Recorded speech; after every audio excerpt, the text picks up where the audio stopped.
You got a raise, 5%. You celebrated.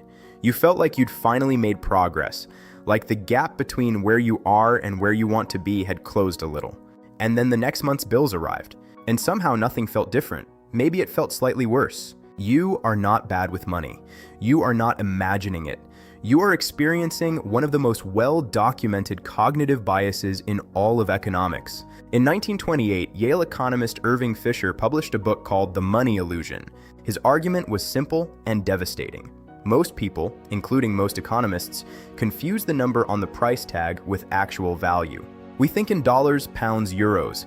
We don't instinctively think in purchasing power. And that gap between the number and what it buys is where the illusion lives. There are two ways to measure any salary: the nominal value, the number on your payslip, and the real value, what that number actually buys in the real world. Here is the calculation most people never run. You earn $50,000. You receive a 5% raise, $2,500 more a year. You feel richer. But inflation that year runs at 6%. The cost of everything you buy, rent, food, transport, energy, goes up by 6%. Your nominal salary went up 5%. Prices went up 6%, which means your real salary, your actual purchasing power, went down by 1%. You received a pay cut, dressed in the clothes of a pay rise. Now here is where it gets wider than your payslip. The money illusion shows up everywhere. Once you see it, you cannot stop seeing it. Homeowners celebrate when house prices rise, and they should. On paper, their asset is worth more. But if rents, food, energy, and everything else rose by the same percentage in the same period, their real wealth hasn't changed at all. The number went up. The purchasing power of that number stayed exactly where it was. The celebration was real. The gain was not. Savings accounts do the same thing. A 3% annual interest rate feels like your money is growing. At 5% inflation, it is shrinking by 2% every single year. Invisibly, automatically, with no dramatic moment to register the loss. The balance goes up, the value goes down, the illusion holds. And in salary negotiations, both sides of the table are often having completely different conversations without realizing it. The employer offers 3%. The employee hears 3% and feels acknowledged. Neither one says the word inflation out loud. At 3% inflation, the raise is 0 in real terms. At 4% inflation, it is a pay cut.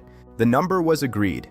The reality was not discussed. Here is the part that changes how you read every financial headline for the rest of your life. The money illusion is not just something that happens to you.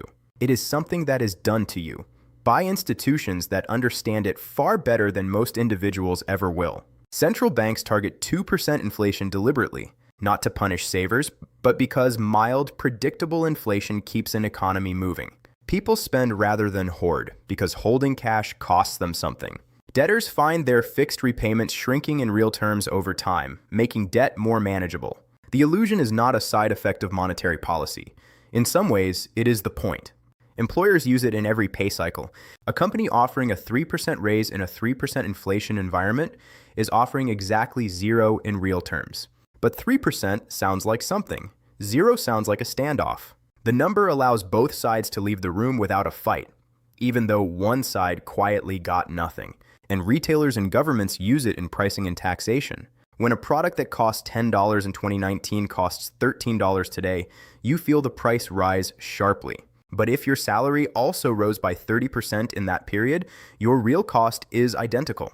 The pain of the price increase is visible and immediate. The compensation, if it exists at all, is slow and invisible.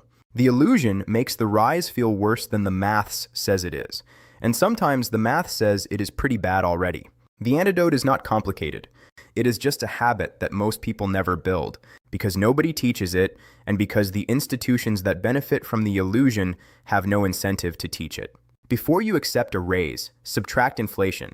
Is the number they are offering you above or below the current rate? If it is below, you are being asked to accept a pay cut with a smile attached to it. Before you celebrate a house price increase, subtract what everything else costs more. Your house is worth 40% more than it was in 2019. So is your next house. So is everything you would spend that money on if you sold it. Before you feel good about a savings rate, subtract inflation from it. A 4% savings rate at 5% inflation is a 1% annual loss. Every year, compounding quietly in the wrong direction. The question is never, did the number go up? The question is always, did my purchasing power go up? Those are different questions. And for most people, in most years, the answers are different too.